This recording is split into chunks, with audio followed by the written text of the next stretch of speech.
Hey there and welcome back to another Disney video. And recently, I sat down to have a look through Disney's catalogue of films, and I stumbled across a movie I hadn't really heard of before, The Wild, which released in 2006 and looked very, very familiar. And so I thought, why not? Let's have a look at this bad boy.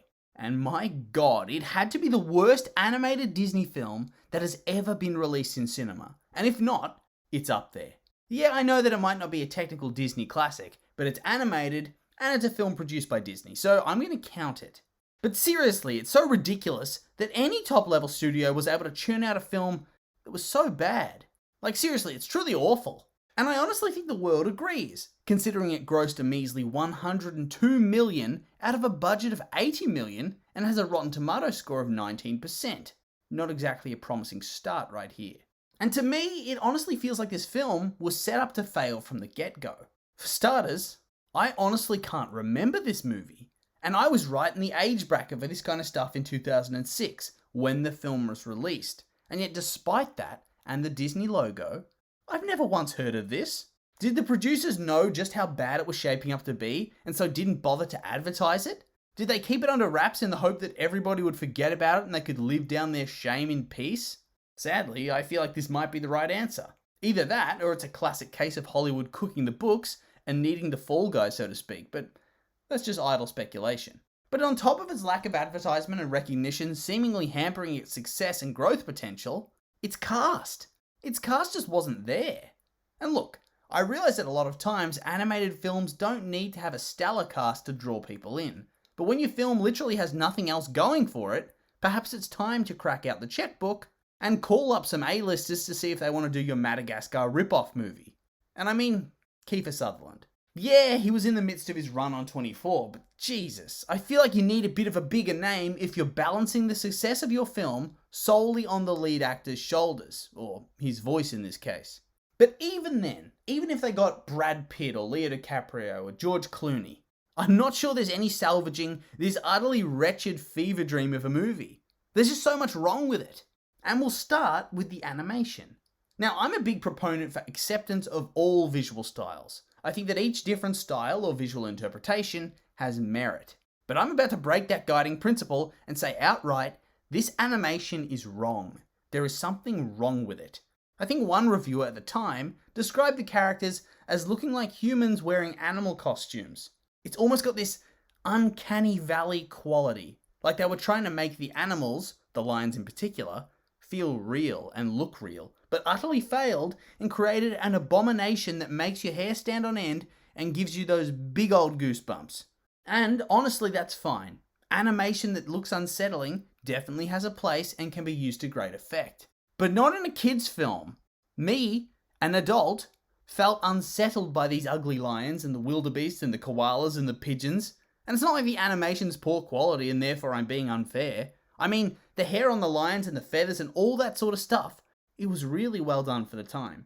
It's clear that they were using good technology to craft this film, but it's more the stylistic choice they made which birthed something that should never have seen the light of day. Honestly, I personally think it's the fact that they tried to merge hyperrealism with cartoon eyes and expressions. It just creates this odd visual clash that makes you want to look away. But that's not all. It gets worse. Because even if you look past those dank visuals, you realise that the plot is so deeply unoriginal that it would be more satisfying for you to watch Madagascar and Finding Nemo back to back. Seriously, the film plays out like a weird fanfiction melding of the two concepts. The film follows a father and son pair of lions, Marlin and Nemo. Samson and Ryan, who live in Central Park Zoo with all their other animal friends. Anyway, Marty the zebra, Ryan the lion, yearns for the wild outdoors. But Alex the lion, or Samson the lion, doesn't believe that the wild would suit their family and wants to stay put in Central Park where they remain the main attraction. Anyway, Ryan/Nemo wants to prove himself, but gets locked up in a container and taken away from his father, who has to travel across the world to save him, eventually finding his own inner strength and becoming a better father in the process. And now, I'm not some purist that needs every single idea to be original and for all films to have their own unique concepts. But for God's sake, what a rip-off this story is. For one, There are just so many elements of Madagascar that are similar here, and it's hard to ignore. Now, I will admit, I don't know which one entered production first, but Madagascar released first, and whilst that movie is also not a great revelation to the cinematic industry as a whole, it is still far better than this film. And so, by sharing many of the same features and doing them worse than your rival film that came out before your own, you make your film look even worse than it did before. You basically spend the entire time watching this film thinking, been there, done that, and pondering how the hell did this thing get greenlit in the first place.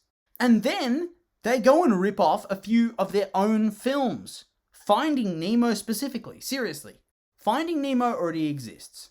I'm not sure this film has added anything into the world at all. There's nothing new, nothing fresh, nothing good. It's just a poorly made, derivative work that makes you sadder the longer you endure watching it. Seriously, the idea had merit and could have gone in so many other different creative directions. But then they just strap it with the Madagascar Nemo story and it all falls apart. And that is not to mention the unfunny jokes, the lame characters, the stupid plot points. This movie, why? Why does it exist? And plus they made the odd decision to have all the pigeons be weird Indian stereotypes with thick accents and dancing and music. And I can't help but think that it's a bit off to portray the rat of the avian world as one specific ethnic group, while seemingly spoofing that same ethnic group at the same time. I don't know what they were thinking. Racist thoughts, most likely. Haha, get it? The joke is that he's Indian. Laugh! And if that's not all, the songs. Oh, the songs. So forgettable. The score. Oh, so forgettable. What? This is a Disney film. Imagine that. A Disney animated film that has a forgettable score and forgettable songs. This must be a world first. And it's not like they chose bad artists. Coldplay makes an appearance. Coldplay's good, right? And I mean, the composer did Lilo and Stitch. And that has good, memorable songs. But here it all falls flat and fails hard. Every way it could have gone wrong, it did go wrong. And I regret watching this film. I regret thinking about this film. I regret writing about this film. After this video ends, I'm going to go back to pretending like it never existed at all, and the world will be a better place for it. But anyway, let's move on to bigger and better things. And I will remind you, in case you like this film, that these have just been my opinions. And now I'd like to hear yours. What do you think of The Wild? Do you like it? Why? How? Or maybe you hate it. Thank God. So I'm curious for your thoughts. So make sure to like, comment and subscribe and let me know.